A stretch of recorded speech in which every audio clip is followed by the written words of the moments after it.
and I'm proud to be an American. Yes. Good evening, ladies and gentlemen, as I welcome you all on this beautiful, beautiful evening in Houston, Texas. Right now, I would like to welcome and thank you for joining us today, Mr. Jacey Jetton, all the way. Yes, thank sir. You. Good evening. Glad to be here. And welcome to Radio Dabang. It is indeed an honor for all of us to have you here today with us. How are you doing? I'm doing good. I'm recovering and resting this week from a long legislative session. You have had a very long legislative session. I was just talking to you about that. It is incredible. But also, you are so well decorated. I was reading through and going through certain things, and I think it will be the best way right now to introduce few of your accomplishments to our people. Jacey Jetton is a seventh-generation Texan who represents Sugar Land, Richmond, and surrounding areas in the Texas House of Representatives. You also served in the Texas Army National Guard, where you were attached to a mechanized infantry unit in the 36th Infantry Division. I read one thing that really caught my eye, that in the 83rd legislative, you were a legislative director. Yes. And now the 87th legislative session which ended on Memorial Day, May 31st. You, Jetton's first day on the job started on day one, and 140 days of the session now completed. And look at you. Thank all you. Smiling. I want to know everything about it. Sure. Yeah, so back in the 83rd legislative session, which was back in 2013, I was a staffer, and I kind of made a decision at that point that if I ever came back to the Pink Building, I'd come back as a legislator, and here we are. And so it's 140 days. It's intense. You go through, I think there was about 7,000 bills filed in the House, and we put over 1,000 bills on the governor's desk by the end of those 140 days. And I think we did some good, but it's a sprint. And so I've spent since Monday recovering. You were also a co-author of many bills. Yes. So we filed 33 bills on our own. We sponsored 4 from the Senate, and we joint authored and co-authored over 100 bills. Wow. Dealing with all different areas, from elections to public health, education, property taxes, just a lot of different areas.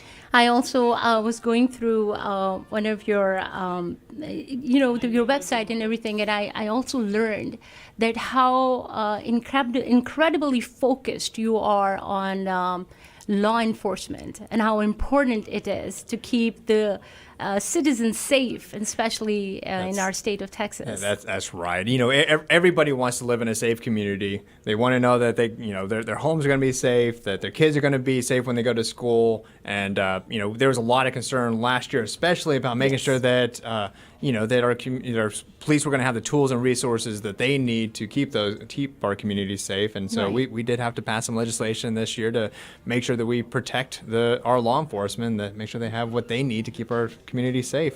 So. I was reading through one thing, and I remembered that heroes are those who risk their lives every day to protect our world and make it a better place. Police, firefighters, and members of our armed forces. Tell me about the latest bill that passed. Sure. So, the biggest ones that we just had a bill signing for with the governor have to do with cities and municipalities and counties with their funding for police.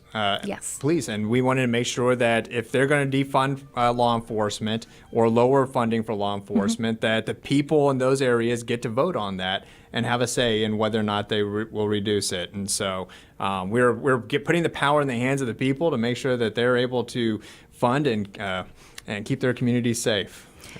Legislature, when a bill goes through it passes, it goes through so many different stages. It's like unending process. Yes. And I was just reading through it. It's like, oh my, how persistent and how your conviction, perseverance, and consistent you need to be to make it happen. That's right. Do you feel like that you have aged 100 years after coming out of the 140 days of the session?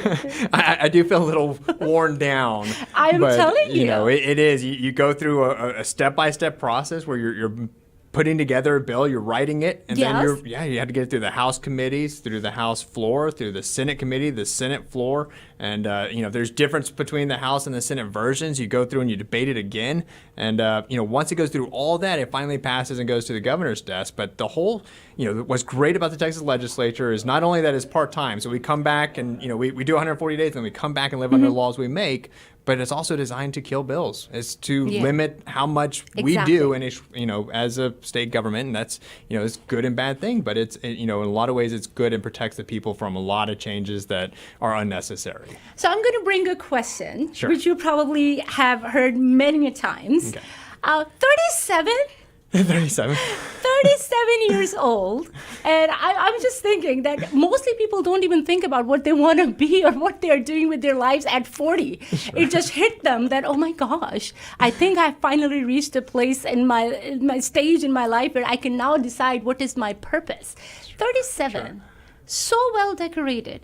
When did you start dreaming about who you are today? Like when you were 2 or something? Please tell us, how did it all happen? I've always been a little bit ambitious, I guess, and I spent 10 years in retail management, moving through that world before deciding.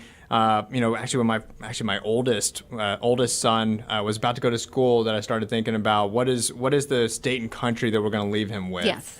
And it was at that point when I started getting engaged in the political process, and so it was about 10 years ago that I started to look at what does our state government do. That was when I got involved I was a legislative director. From there, I've worked on different campaigns, been involved working with Glenn Hager as Texas Controller and the Controller's Agency.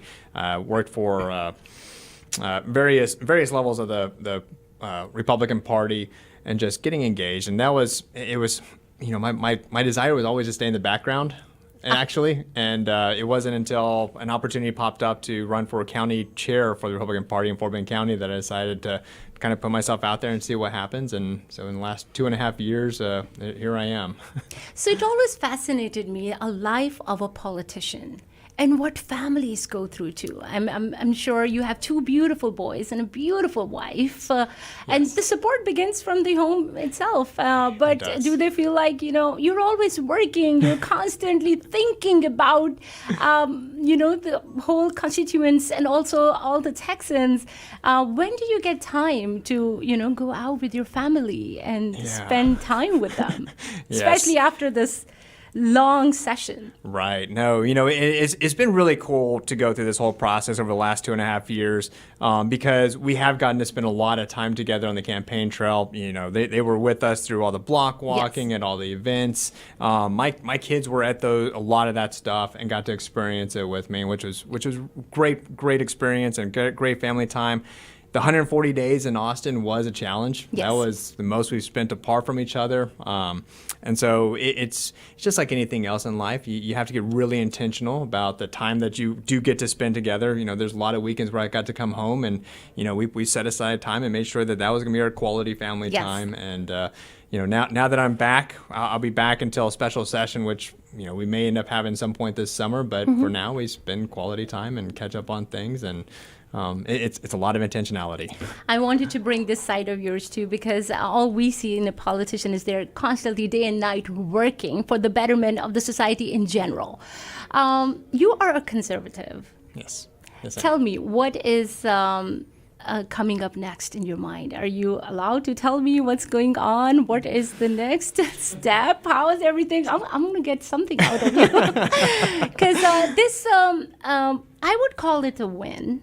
Mm-hmm. How you came out of this session as a winner. That's what I consider this. It was not easy, and I'm sure every day thinking about it was not easy either. Yes. But this is just one step towards. I'm sure you have so much more that you are going to offer and you would stress upon in this coming sessions. Yeah, no, I think we did have a very successful session. I think we really excelled and accomplished a lot, especially as a freshman office. We got to do a lot of cool things, and my goal now is to focus on, we're going to have a special session, likely July or August, and elections is still the top priority in that, and I'm still going to be in the middle of that, but also bail reform and some other issues.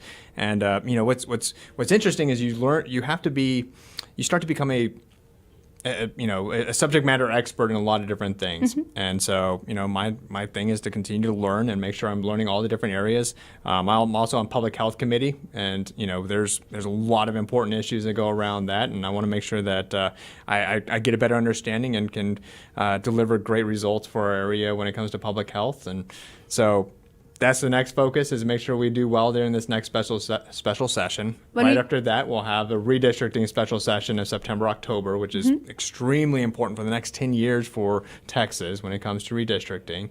And, we want to make sure that everybody is represented fairly in their districts, that we have a transparent process. Yes. We include everybody in that. They understand why the districts are what they are, that they have an opportunity to share their perspectives on why the districts should be the way that they are, and that we're following the law when it comes to federal law and everything else when it comes to redistricting. Yes.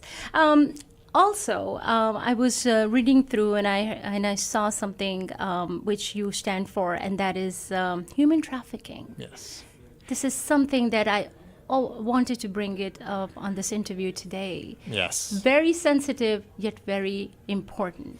It's extremely important. And it was one of those issues that I'm becoming more and more aware of. The greater Houston area is the number one area in the entire country when it comes to human and sex trafficking. Yes. We have a real issue with it when it comes to that. And Texas is among the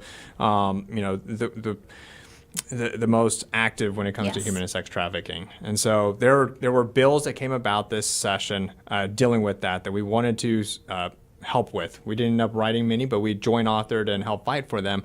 One of the biggest wins we had to deal with sexually oriented businesses, right, and requiring workers to be over 21 years old. Right. And, because a lot of times what happens is a young girl will get trafficked, and they will get circulated through the strip clubs and other sexually oriented businesses underage. But that is the source. That is where it's happening. And so getting that through and getting that onto the governor's desk was just a huge win. Yes. With combating that. And there's several other bills that we weren't able to get through. For instance, when it comes to unregistered ATMs, there's registered and unregistered. When it comes to the registered ones, there's a lot of regulations around it, but there's also a lot of tracking to find a lot of different things, including human trafficking. Well, those unregistered ones are the ones that are usually outside of sexually oriented businesses and different things. Yes. And that's where the cash is received to be able to use for that. Wow. And as soon as we're able to crack down on that, that's going to be another huge hit to that. That is great. This is so there's important things that we're able to accomplish on that, and we made some progress this session, and I look forward to coming back and doing more when it comes to that. That is great. Public health, you talked about that, and Texas went through a huge surge. COVID-19 was something that we were on the top states where most of the people were contracted with the virus. Yes. Now things are getting better. Yes. How do you feel as a Texan? I take pride in this. The way our state, the way everybody worked together while it meant how you started the use of masks and how we all joined hands together to get vaccinated. I remember that when they announced 12 and older, the first thing I did, I got my 14-year-old vaccinated as well. And how do you see the future? When are we going to be so-called normal again? It's good. I think we're getting very close. That was something that was very interesting to go through last year. I know for Fort Bend County, one of the interesting things that happened last year that I'm not sure everybody knows about is, when it came to the distribution of the COVID vaccines, Texas, because of all the growth we've had and all the growth, especially in Fort Bend County, our vaccine to person ratio was off because of old census data being used for the distributions. Yes. And so we were falling way behind, as especially Fort Bend County, but the greater Houston area. And we fought hard to get that increased and get that caught up. And, I think Fort Bend County, because of that, really was able to get vaccinated much quicker. And Texas overall caught up. And even with the lifting of the restrictions, we've continued to do good when it comes to making sure that we're still reducing the number of deaths, reducing the number of people being hospitalized. And so I think we're getting very close. Yes. And I am very eager to get back to complete normal. Yes, the normal. I'm very eager.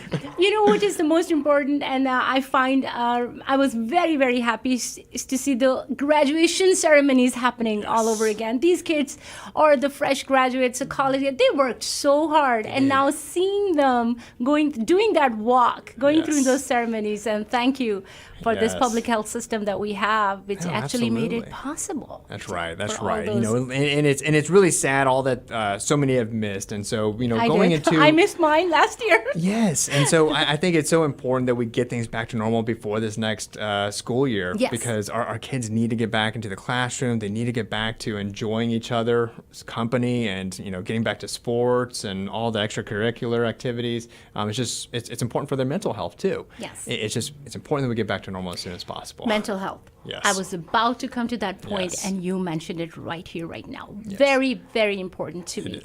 I always wonder, Mr. Jetton, that when the schools, they have a mandatory classes when it comes to sex education, why they do not have a mandatory class or a course about mental health.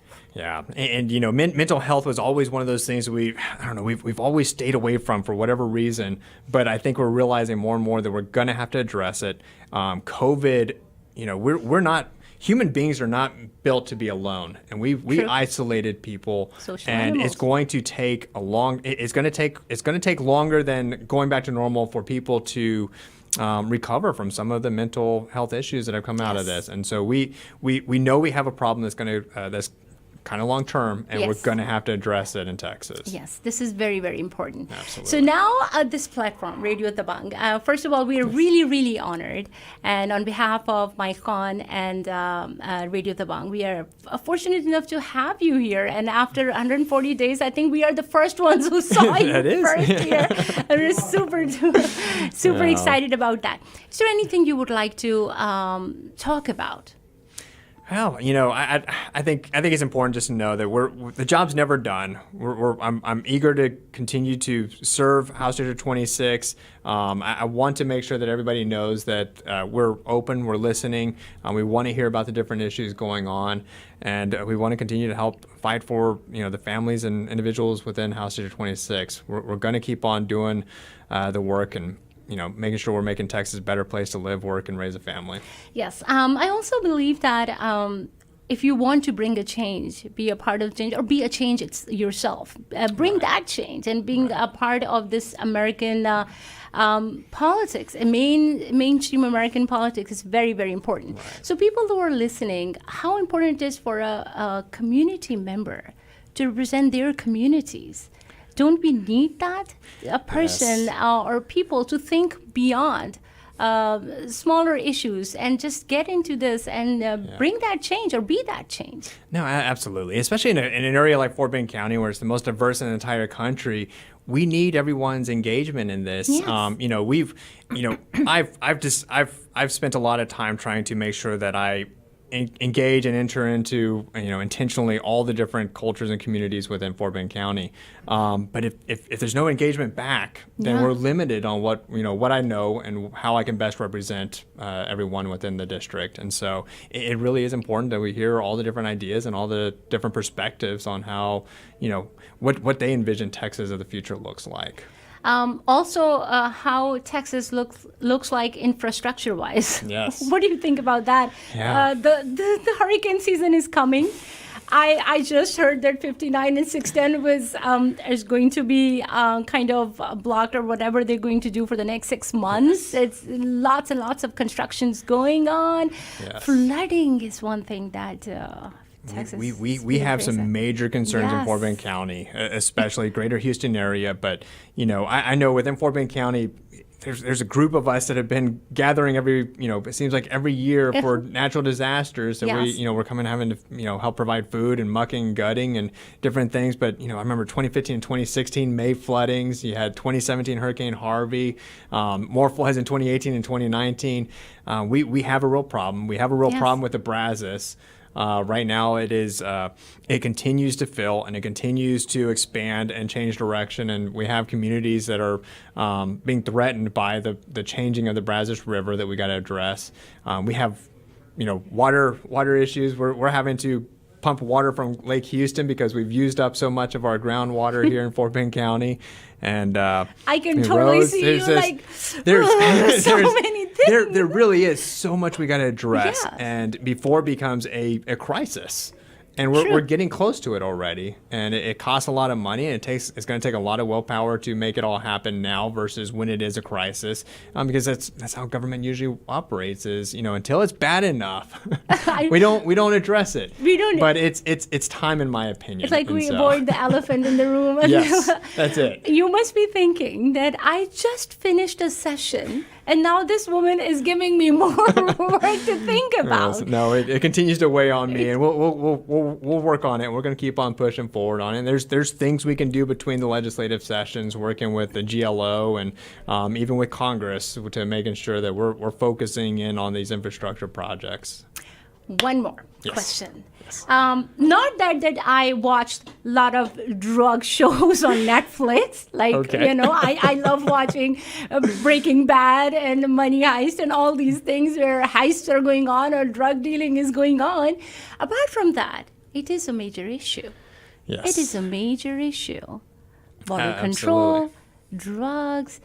What do you say about that? How do you deal with that? Yeah, no, and this goes back to law enforcement. We got to make sure that we're providing with the tools and resources they need to crack down on all the different crime, including when it comes to drugs.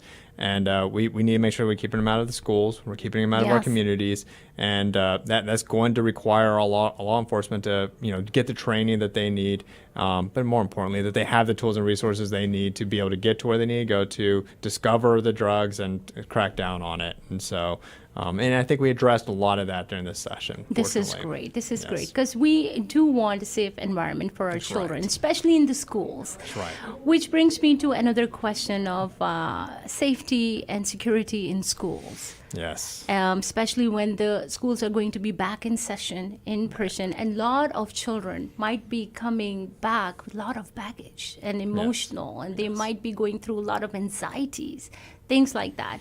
What do you think? And is there? Yeah, no, I know during this last session we had addressed, or we had at least had discussions around the roles and titles and different things and trainings of school counselors. Yes. But it's going to be important for teachers and counselors to really be cognizant of what our children are going through. Not every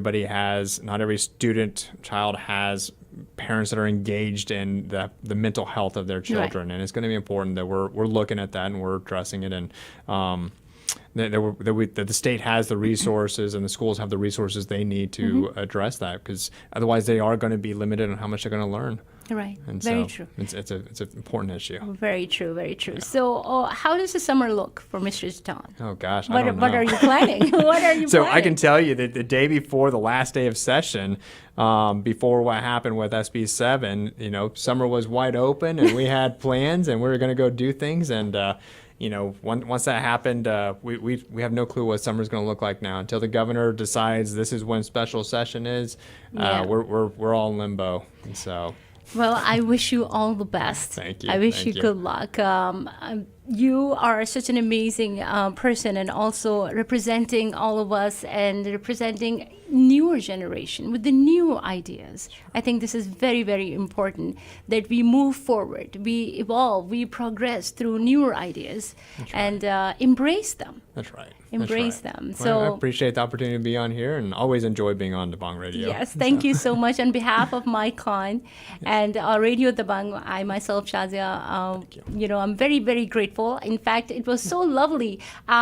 We have heard about politicians. I have interviewed many, but seeing a real person is very, very important. And I think you're very easy to talk to. Are you that easy in, when we have, if we come up with something like an idea or maybe a problem, maybe a situation? Yeah. So people can reach out to you, people can talk to you. How does it work? Yes. No. What is the proper way? we try to be a very approachable office, and so we have Wendy Lojo is my district director, Tori McFarland's my chief of staff. We have a very focused. We're very intentional about making sure that we're accessible, that we're easy to talk to, that we're taking care of people. That's our main goal, is to make sure that we're taking care of people. And so if anybody ever has any issues, any concerns, you're having any issues with the state agencies, if you have ideas, disagreements, you disagree with something that we're Very doing, important. reach out to us. We want to hear it. We'll have civil conversations. We may not always agree on the outcomes, but I like to hear different perspectives, and I want everybody to know why I arrived at the decision I made. And so if there's questions about it, I'm always eager to talk about it. So you brought this disagreement. Yes. When you are totally disagreeing and you're like, no, how do you not show that? And then still be civil. You know what? I'm going to, especially when you're in the session and you are exactly like, you know what? That's right. Stop talking. But how do you deal with that? No, it's, one of the things that over the last 2 years or so, I've learned to do is to grow a very thick skin. And it's not... We need to learn that. I need those, after the interview, I need those pointers. It's helpful. You extend more grace than what maybe people deserve, and you are very... you don't take any of it personally. People have different ideas, and they're entitled to those different ideas. And if I share why I stand for something, and they share why they stand for something, even if we disagree, at least we understand where each other are coming from. And that's the goal. And once both sides have had an opportunity to explain it, there should be some acceptance that we're not going to agree. And if the majority of people don't agree, then that's what elections are for. And I guess I'm done. So tell me, and this is like a scenario. You need to actually act it out for me. Oh. When you entered in 140 days ago with the bill, with the so many things on your mind, and when you emerged out as a winner, what was the difference between Mr. Jetton's walk? I have arrived, I have achieved, I told you so, there you go, we got it. No, I was really proud of what we put together. It was, as a freshman office, you go in and you hope you can do something. Mm-hmm. And, one of the things you learned, being a former staffer, I knew that when I went into this, I was going to have to put together a very good team. Yes. And one of the things that, I think a lot of people looked at us and thought, you're not going to be successful at all, is I didn't bring anybody that had former Capitol experience. And most people don't know that. I pulled people that I knew and trusted, had similar understanding and beliefs, and that I could work with. It was risky, but I believe that we could teach the political process, the way that the state legislature works. But these were people that were hard work, and they're going to figure out how this works, and we were going to accomplish things. And, I can tell you, as a freshman office with no political, without staffers that have been there before, we accomplished far more than we expected. And so that's probably the thing I'm most proud of this session, was just being able to put together a strong team that was able to accomplish so much for a freshman office. I also want to ask you about the unemployment and employment issue in Texas. So many fresh graduates, so many people are now finally ready to work. Yes. How are we going to tackle the situation where unemployment, all that help that was given? Yeah, no, we have various issues when it comes to unemployment right now. We have an issue where a lot of restaurants and a lot of retail are begging for workers to come back, because a lot of them are either still scared to come back, or they've gotten comfortable with the benefits that they currently have. And so we got to get the economy completely back open and things back to normal, so that our economy can go again, so that those that want to work have the opportunity to. A lot of those higher paying jobs, they're until the economy gets roaring again, businesses are scared to invest. They're scared to bring on those new people. And so, like I said, we got to get things back to normal. And once that happens, I think that you're going to find that employment starts to level out and fix itself. And and especially those retail and restaurant owners, they need those workers to come back. Yes.